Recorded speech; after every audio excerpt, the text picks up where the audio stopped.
Hi friends, எல்லோருக்கும் வணக்கம். Welcome to my channel. முழுசா சந்திரமுகியா மாறின உன் மனைவி கங்காவை பாருன்ற மாதிரி, முழுசா குப்பையா கசகசன்னு ஆன என்னுடைய கிச்சனை பாருங்கன்ற மாதிரி தான் ஃப்ரெண்ட்ஸ் இருந்தது. ஊர்லேருந்து வந்த ஒரு 2-3 நாளும் ஃபுல்லுமே ரொம்ப டயர்டாக இருந்தது. அதனால் கிச்சனில் சமைச்ச பாத்திரத்தை மட்டும் க்ளீன் பண்ணி வச்சுட்டு வர 2 நாளுமே அந்த மாதிரி தான் இருந்தது. அதுக்கு மேலே பார்க்க எனக்கே ரொம்ப கவலைக்கிடமா ஆயிடுச்சுன்னு சொல்லலாம். அந்த மாதிரி ஆயிடுச்சு. என்னடா நம்ம கிச்சன் இப்படி இருக்கே அப்படின்னு சொல்லிட்டு, அதுக்கப்புறம் தான் கொஞ்சம் நீ வேலைகள் பார்க்கலாம் அப்படின்னு சொல்லிட்டு கொஞ்சம் வேலைகள் எல்லாம் பார்க்க ஸ்டார்ட் பண்ணிட்டேன். நம்ம சனிக்கிழமை காலையிலேயே வந்துட்டோம். சனி ஞாயிறு 2 நாள் எந்த வேலையுமே பார்க்கல. சாப்பிட தூங்க அந்த மாதிரி தான் இருந்தது. மண்டே வந்து ஹஸ்பண்டு டியூட்டிக்கு கிளம்பிட்டாங்க. அவங்களுக்கு ஆன் டியூட்டி ஸ்டார்ட் ஆயிடுச்சு. அவங்களுக்கு வந்து பிரேக்ஃபாஸ்ட்டுக்கு சிம்பிளாக தான் பண்ணி கொடுத்துருந்தேன். அன்றைக்கி எனக்கு பசி இல்லை அப்படின்னு சொல்லியிருந்தாங்க. அதனால் மார்னிங் வந்து தோசை ஊற்றலான்னு இருந்தேன்.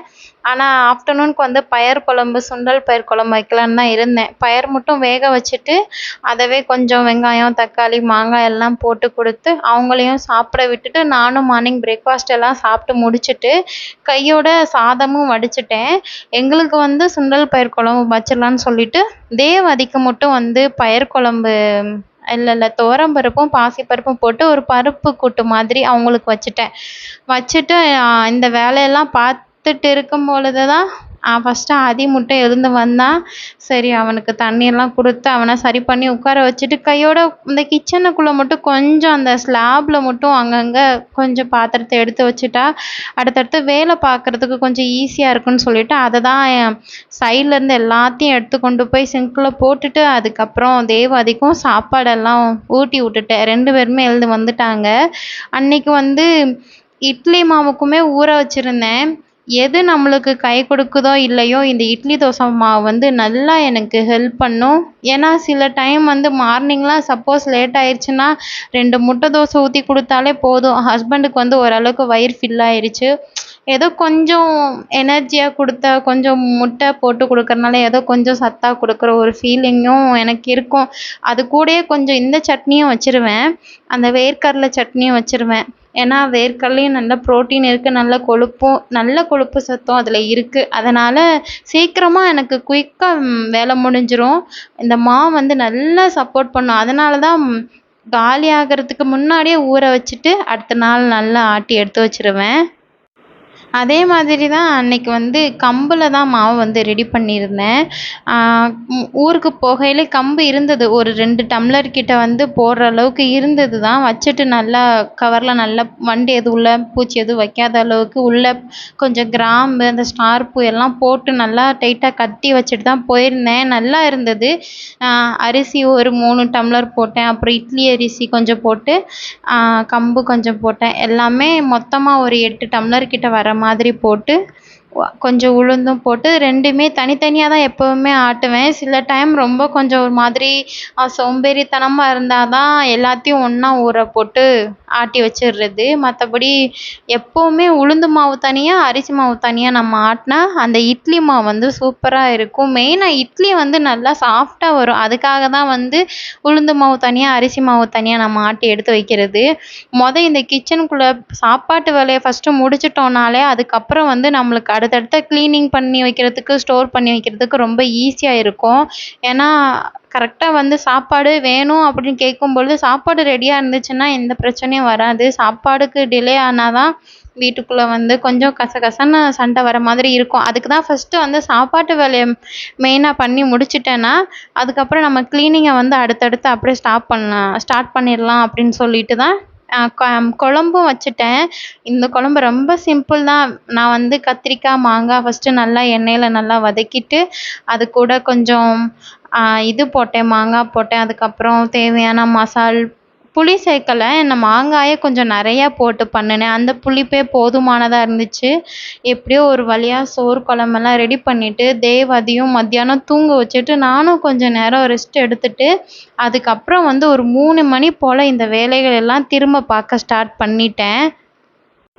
இந்த டப்பா எல்லாமே லீவுக்கு போகிறதுக்கு முன்னாடியே க்ளீன் பண்ணி வச்சுட்டு தான் போனேன். திரும்பலாம் இத எடுத்து கழுவி திரும்ப எனக்கு கொட்டி வைக்கிறதுக்கெலாம் எனர்ஜி இல்ல ஃப்ரெண்ட்ஸ். அதனால் ஊருக்கு போம்போதே நல்லா தான் க்ளீன் பண்ணிட்டு, ஒவ்வொரு டப்பாவுமே நல்லா சேஃப்டியா உள்ள தூசி எதுவும் போகாத அளவுக்கு நல்லா ரெடி பண்ணி தான் வச்சுட்டு போயிருந்தேன். அதனால தான் இப்போ வந்து பார்க்கும் பொழுது டப்பால வந்து எந்த தூசியும் இல்ல. நல்லா நீட்டா தான் இருந்தது. ஃபஸ்ட்டு இந்த அஞ்சர பெட்டிய நிரப்பி வச்சுட்டோன்னா நல்லா இருக்கும்னு சொல்லிட்டு, அதில தான் வந்து ஒண்ணொண்ணா எடுத்து போட ஆரம்பிச்சேன். இதில என்ன மெயினா போட்டிருப்பேன்னா, அந்த பிரியாணிக்கு யூஸ் பண்ணுறது ஃபுல்லும் இதில இருக்கும். இந்த ஒரு டப்பாவ எடுத்துட்டாலே போதும். பிரியாணிக்கு தேவையான எல்லாத்தையுமே போட்டுறலாம். பட்டை, இலை, கிராம்பு, ஏலக்காய், கசகசா, அதுக்கப்புறம் சோம்பு, ஜீரகம் இது எல்லாத்தையுமே மொத்தம் ஒரு 7 இது இருக்கும். அதுக்குள்ள குட்டி குட்டியா 7 இருக்கும். இது வந்து என்னுடைய அம்மா வந்து என்னுடைய சீதனமா என்னோட கல்யாணத்துக்கு சீதனமா குடுத்தது. அப்புறம் இன்னைக்கு ஒரு விஷயமும் ஷேர் பண்ணணும் ஃப்ரெண்ட்ஸ். நார்மலாவே நம்ம எல்லாருமே பொதுவாவே எல்லாருமே அவங்க அம்மா, அப்பாவ நம்ம எல்லாரும் நல்லாவே பார்த்துப்போம். நான் என்ன சொல்ல வரேன்னா, இன்னும் நம்ம அம்மா, அப்பாங்கள நல்லா நம்ம பெஸ்ட்டா பார்த்துக்கிறணும் அப்படின்னு நினைக்கிறேன். ஏன்னா, நம்ம அம்மா, அப்பா இருக்கிற இடத்த வேற யாருனாலயுமே ஃபில் பண்ணவே முடியாது. அது கூட பிறந்த அக்கா, தங்கச்சியா இருக்கட்டும், அண்ணன், தம்பியா இருக்கட்டும், என் ஹஸ்பண்டாவே இருக்கட்டும், யாருனாலயுமே நம்ம அம்மா, நம்ம அப்பா அப்படின்ற ஒரு இடத்த ஃபுல்ஃபில்லே பண்ணவே முடியாது. எனக்கு இப்போ தான் நல்லா புரிய வருது. நம்ம பிள்ளைங்கள அதான் பழமொழியே இருக்குல்ல, "தன் பிள்ளைய வளர்க்கும் பொழுது தான் பெற்றோருடைய அருமை புரியும்" அப்படின்றபோது, எனக்கு இப்போ தான் எனக்கு எங்க அம்மா, அப்பாவுடைய அருமை வந்து நல்லா புரியுது. இன்னும் அவங்கள நல்லா பார்த்துக்கிறணும் அப்படின்னு நான் நினைக்கிறேன். இந்த லீவுக்கெல்லாம் போயிருந்தோம். என்ன வேலையாவே கொஞ்சம் பார்த்துட்டு இருந்தேன். என் அம்மா, அப்பாவ இன்னும் நான் நல்லா கவனிக்கலையோ அப்படின்னு எனக்கு இப்பப்போ கொஞ்சமா அந்த குற்ற உணர்வு தோணுது. ஆனா, என்ன ஹஸ்பண்ட் வந்து சொல்ல தேவையில்ல. அவங்க அவங்க அம்மா, அப்பாவ வந்து நல்லா சூப்பரா பார்த்துப்பாங்க. லீவுக்கு போயிட்டாலே எங்க மாமா வந்து கொஞ்சம் ஜாலி தான். ஜாலினா வெளி வேலைகள் எல்லாமே எங்க மாமா வந்து பார்த்து குடுத்துருவாங்க. இப்போலாம் அந்த லீவுக்கு போனப்போ ரேஷன் கார்டுக்கு வந்து தேவாதி பேரெல்லாம் சேர்க்கல. எங்க மாமா தான் சேர்த்து குடுத்தாங்க. அதுக்கப்புறம் கம்யூனிட்டி சர்டிஃபிகேட் 2 பேத்துக்குமே வாங்காம இருந்தது. அதையும் மாமா தான் 2 பேத்துக்கும் ரெடி பண்ணி குடுத்தாங்க. இந்த மாதிரி கொஞ்சம் வெளி வேலைகள் எல்லாம் பார்ப்பாங்க. என்ன ஹஸ்பண்ட் வந்துட்டா தோட்டத்துல இருக்க எல்லா வேலையும் பார்த்துப்பாங்க. மாடு கன்றை நல்லா பார்த்துப்பாங்க. அவங்க அம்மா, அப்பாவுக்கு நல்லா சப்போர்ட் பண்ணுவாங்க. அதே மாதிரி தான் ஃப்ரெண்ட்ஸ் எங்க வீட்டு சைடு எங்க ஹஸ்பண்ட் வந்து நல்லா பார்த்துப்பாங்க. எனக்கு வந்து நானும் இந்த லீவுல எங்க அம்மா கால் வலிக்குதுன்னு ரொம்ப நாளாவே சொல்லிட்டே இருந்தாங்க. அதுக்கு நல்லா ப்ராப்பரா ஒரு ட்ரீட்மெண்ட் எடுத்து, ஒரு சொல்யூஷன் பார்த்துட்டு வந்திருந்தா எனக்கு கொஞ்சம் திருப்தியா இருந்திருக்கும். நாங்க அத கொஞ்சம் கவனிக்காம விட்டுட்டேன் அப்படின்னு நினைக்கிறேன். நம்ம அம்மா, அப்பாவுக்கு உடம்பு முடியல அப்படின்றதவே நம்மனால தாங்க முடியல. அதே இது அந்த மாதிரி அம்மா, அப்பா இல்லாம எத்தன பேரு எவ்ளோ கஷ்டப்பட்டு வலி, வேதனையோட வாழ்ந்துட்டு இருப்பாங்கல்ல. அப்புறம் நம்ம குழந்தைங்களுக்கும் தாத்தா, பாட்டி, அம்மாச்சி அப்படின்ற அவங்களோட பாசம், அன்பு அதெல்லாம் வேணும். அதனால நம்ம அம்மா, அப்பாவ நல்லா பார்த்துக்கிறணும். அம்மா, அப்பா இடத்த யாருனாலயும் ஃபில் பண்ணவே முடியாது.